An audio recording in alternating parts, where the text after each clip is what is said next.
One of the main questions that I have to answer on a daily basis from small service-based business owners calling me is, what are the costs associated with creating a website? And what are the costs associated once the website is created? And I decided to create this video to explain to you guys and give you a breakdown of all the costs associated with building a website as well as maintaining it going forward. And I put together a small sheet right here. So costs associated with creating a website. So the very first thing that you have to do is purchase a domain. In other words, the URL that you are going to use. And I'll show you the place that I use, and I have no affiliations with them. So I'm just recommending them because I like to use them. And the website is Namecheap. Here is where I have registered all of my domains, and this is what I refer most of my clients to use. And if you do a search, let's say electrician Miami, when you do a search, it's going to tell you whether that domain is available or if it's not. So in this case, it's not available. As you can see, it's saying electricianmiami.energy, which is not what I typed in. If you want electrician Miami, somebody is selling that domain for $11,000. So then what you can do, electrician Miami, or let's say Miguel.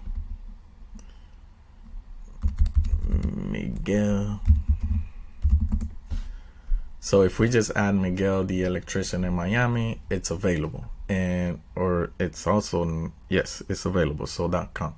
So all you have to do is play around with the different terms, the keywords, key phrases that you want to include. Don't make it way too long. Try to make it as short as possible and make sure that it's relevant to your business.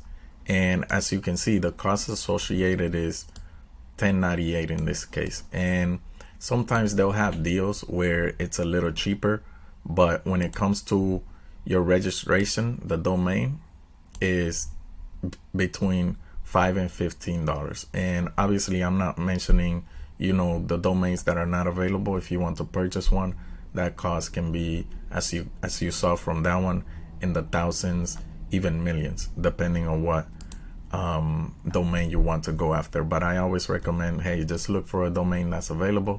Don't waste your time paying extra just because you want a specific name. Now, when it comes to web hosting, that's the second thing that you'll need.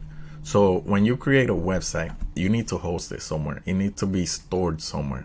And that's a cost that you do not want to pay your web design company, nor do you want to pay the domain registration to your hosting, to your web design company. Why? Because if they register the domain, that means they own the domain. You don't own it. So if you want to do anything, if you want to sell the business or anything like that, you wouldn't be able to without their permission. Or if they go under, they go belly up or whatnot, then you're shit out of luck because you didn't buy your own domain. So make sure that you buy these two things yourself. Do not purchase it from your web design company. And web hosting. So shared hosting is basically where a lot of different websites are being hosted or being stored on the same computer, the same server. VPS is virtual. Dedicated is where you have your own server, your own computer that's hosting your website. And then I already mentioned shared hosting. So I'm gonna show you the company that I recommend, and this is a great company. It's not as big as the other big guns like Bluehost and so on, but it's a beautiful, it's a great company.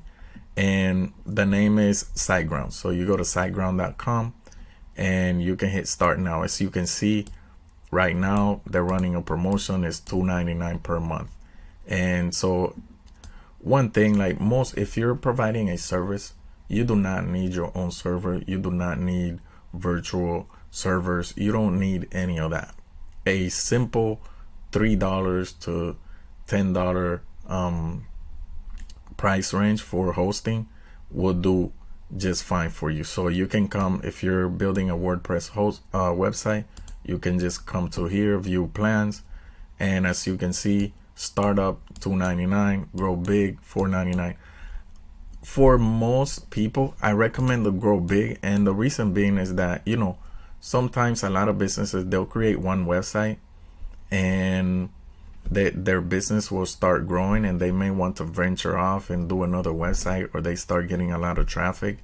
And if you buy the grow big, you can store unlimited websites. With this one, you can only store one website.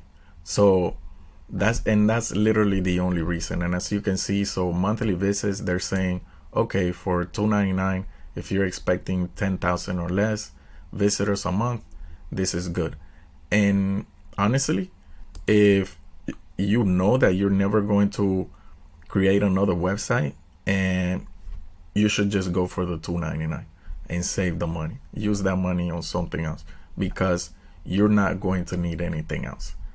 And the other thing that you need is obviously web design and development. So this is a cost that, depending on the company that you hire, that's what's going to decide your pricing. Now, if you were to hire us, it's going to be between $2,000 and $3,500 if you have a service-based business. In other words, you're going to be creating a WordPress website that's going to be between 5 and 15 to 20 pages, and it's going to obviously have your logo, your information, the services that you provide, if you have products, and so on.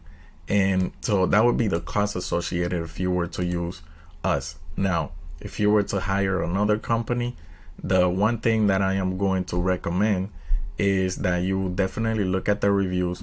You contact some of the businesses that they've created websites for, so that you can verify the type of service that they provided this business. Because a lot of times there's people, you know, that can create great websites, but they're hard to work with. And you want to know that, because you do not want a headache when you're trying to build your online presence. You want to have a smooth transition. You want someone that you can relate to. You want someone that you can talk to as a friend. You want someone that is interested in knowing what your business is about, what your goals are. So just make sure that you do your due diligence. You don't go after the very first company. Make sure that you are actually, you know, interviewing several companies, and after you do that interview, then decide which company best fits your needs. And like I said, the pricing is going to vary immensely from one company to the other. And if you were going to outsource, which I don't recommend as much, if you're going to like outsource to another country, I don't recommend it, just because of the English barrier. And not to say that they cannot create the same websites that we can here in the United States, but that English barrier a lot of times creates a lot of friction, because you'll say something, and even though they understand what you're saying, it may mean something different to them. And a lot of times, you know, they'll create the website based on what they thought you were saying, and then you see it and you're like, no, that's not what I asked for. And it's nothing against them. It's not that they can't create any type of website. It's just that the English barrier prevents a lot of these companies and individuals from understanding you and creating a website the way that you want it to be created. So, but if you're okay, you have time, you have patience, and you don't mind kind of like guiding them each step of the way, as far as, you know, the design process, and telling them, hey, I want this here, I want that there, I want that there, and no, I don't want that text there, I want it here, then go for it, because it's, for the most part, it's definitely cheaper. So if you're on a tight budget, hey, give it a try. But just be aware that you need to have some time to actually spend with them, explain to them everything that you want done, and to make sure that individual or that company does great work for you. And then we have the ongoing maintenance. Now, this one is a little controversial when it comes to the web design industry, because most web design companies are going to try to sell you a monthly maintenance package.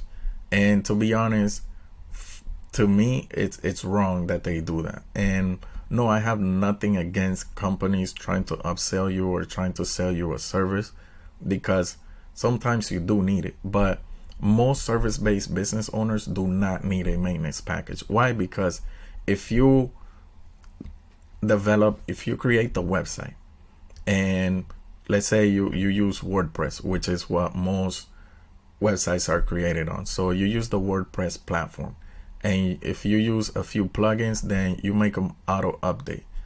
And so there's nothing for this developer to do, for this company to do when it comes to maintenance on most of the time. Now, if you have, the budget, and you're gonna be updating your website on a monthly basis or whatnot, or on a weekly basis, and you don't want the hassle to do it yourself, then sure, pay a company to do your maintenance. And depending on the company, the maintenance costs, like we have a few companies that we do maintenance for, and we charge them between $300 and $500 a month, depending on how many, the number of changes that they're going to make. In other words, we break it down by the number of hours that we expect to spend on these websites.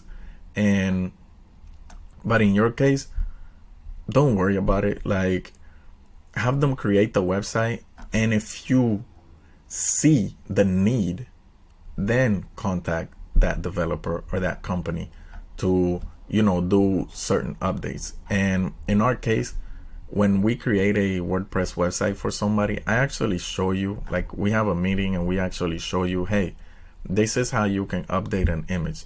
This is how you can change your text, which is what most people are going to do. And if you have a blog, I'm going to sit with you and I'm going to show you, hey, this is how you can upload a new blog post without needing me. And so for the most part, your website will be able to run without needing any outside help. And then just keep in mind, the total cost can vary depending on your specific needs, the complexity of your website. So like if you're going to sell products and you have a bunch of products, obviously you're not going to get that website on the lower end of the pricing that I just given you. And then you always have the option of doing it yourself. Just keep in mind, whenever you're going to do it yourself, you want to learn not just about web design. You want to learn about SEO, your own page SEO, so that your website is set up properly for future growth. You want to make sure that your website is coded properly so that Google understands it and you move up the rankings. A lot of people that do their own websites, they think, oh, I'm just gonna slap a couple of things here, I'm gonna mention a couple of things here, put some content here, but they don't understand SEO. So their website just sits there, they never get traffic, and then they're like, oh, my website's not working, or having a website is not good, when in reality it's just that they didn't take into consideration SEO. And another thing is, obviously, because people are arriving at websites on cell phones for the most part nowadays, you want to make sure that your website is mobile friendly. And a lot of times when you do it on your own, you don't have the capabilities of verifying the website on a bunch of devices. So those are the things to keep in mind. And no, there's nothing wrong with doing it yourself. Just make sure that you understand SEO, mobile friendliness, on-page SEO, off-page SEO, those kinds of things, so that you can be on good footing when you're creating your website. And that concludes this video. That's about everything, that all the costs that are involved with creating a website. For the most part, obviously, the domain, the web hosting, and between the two per year, you're probably looking at between $50 to $100. And then you have the web design and development costs, which is going to vary greatly based on the type of website that you need. But if it's just a service-based business website, you're probably looking at between $2,000 to $3,500 if you hire a company like us that works remotely. If you were to obviously hire one of the larger companies, they may charge a lot more, but that's the cost associated with, like I said, a company such as us, like Unique Web Designer. And then your ongoing maintenance, as always, I don't advocate paying an ongoing maintenance unless it's a must in your case. I would just say, hey, give it a shot, see how the website performs, see how everything goes.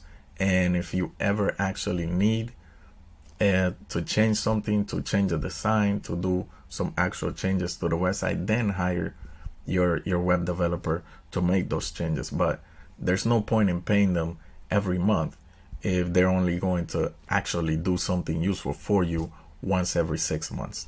And so hopefully this video was useful to you guys, and if it was, definitely like the video, share it, and subscribe to the channel. The channel is very new, so every little bit helps. Definitely, I would really appreciate it if you guys subscribe to the channel. And as always, love you guys, and Unique is out, but I will be back.